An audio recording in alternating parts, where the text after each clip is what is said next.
नाजरीन, कैसे हैं आप सब? उम्मीद करता हूं आप सब खैरियत से होंगे। आज की वीडियो में हम एक निहायत अहम मौजू के बारे में बात करेंगे, जिसका ताल्लुक मुस्लिम और ईसाई दोनों बरादरियों के साथ है और दोनों बरादरियों के जज्बात इसके साथ जुड़े हुए हैं। मैं हूं आपका मेज़बान मोहम्मद उमर परवेज़ और आप देख रहे हैं हेवन ऑफ नॉलेज। आगे बढ़ने से पहले आपसे गुजारिश है कि हमारे चैनल को सब्सक्राइब करें और साथ मौजूद बेल आइकन को प्रेस करें। हाया सूफिया, जो कि एक इंतहाई खूबसूरत इमारत है जिसने कई अदवार देखे, जिसे अपने ज़माने के आर्किटेक्चर का शाहकार माना जाता है, जो कि बहुत सी तारीखी पहलुओं की गवाह है।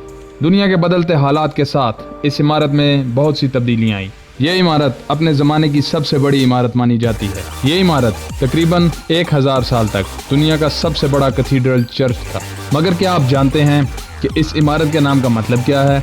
तो चलें आपको बताते हैं। इस नाम का मतलब है मुक़द्दस हिकमत। इसी मकसद के पेश नज़र बाज़ंतीनी रियासत ने इसका क़याम अमल में लाया, जो कि 537 से 1204 तक ऑर्थोडॉक्स चर्च की हैसियत से जानी जाती रही।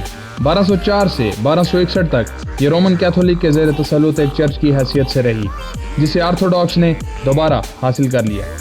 बाद अज़ां सल्तनत उस्मानिया के सुल्तान महमद दोम ने जब कस्तिनतिनिया फतह किया तो कस्तिनतिनिया का नाम बदल कर इस्तांबुल रख दिया और इस चर्च को तब्दील कर दिया एक मस्जिद में, जिसके बारे में दो मुख्तलिफ आरा पाई जाती हैं, जिनके बारे में हम आपको आगे बयान करेंगे। 1931 तक इसका ये स्टेटस बरकरार रहा। उस्मानिया सल्तनत के खात्मे के बाद कमाल अतातुर्क के दौरे हुकूमत में 1935 में इसका ये स्टेटस फिर से तब्दील कर दिया गया और इसे एक म्यूजियम की शक्ल दे दी गई। मेरे ख्याल में इस तब्दीली की वजूहात में से एक अहम वजह तुर्की का सेकुलर इमेज था, जिसे मुआहदा लौज़ान के तहत बरकरार रखना था और हालात के तनाजुर में भी मस्जिद को चर्च में तब्दील करने से बेहतर म्यूजियम में तब्दील करना था। ये मेरी एक राय हो सकती है, आप अपनी राय से ज़रूर आगाह करें। क्या वक्त के लिहाज से ये फैसला दुरुस्त था या नहीं?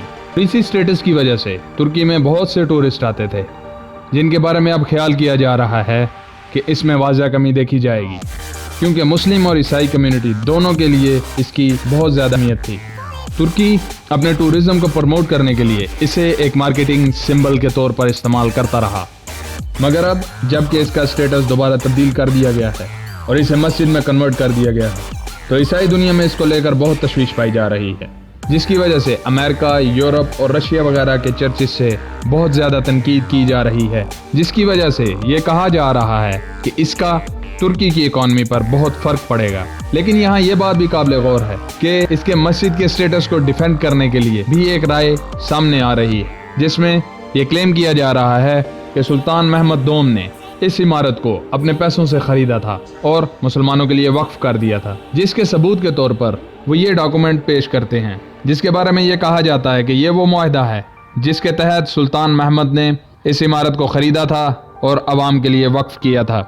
जैसा कि तुर्की के सदर रजब तैयब एर्दोगान ने भी एक टीवी इंटरव्यू में यही बताया है कि हमने ये केस भी इसी बुनियाद पर जीता कि सुल्तान मोहम्मद फातेह ने इस मस्जिद को अपनी ज़ाती जायदाद से ख़रीद कर मुसलमानों के लिए वक्फ कर दिया था और उन्होंने गालिबन यही डॉक्यूमेंट्स सबूत के तौर पर पेश किए, जिसके बाद अदालत ने इस तारीखी इमारत को मस्जिद में तब्दील करने की इजाज़त दे दी। यहाँ ये बातें भी काबिल गौर हैं कि दुनिया के मुख्तलिफ हिस्सों में जहाँ मुसलमान अब अक़लियत में हैं, मस्जिदों को गिरजाघरों और नाइट क्लब्स में बदला गया है। अब देखना यह है कि इसके स्टेटस को तब्दील करने के बाद दुनिया में क्या क्या तब्दीलियाँ रोनुमा होती हैं।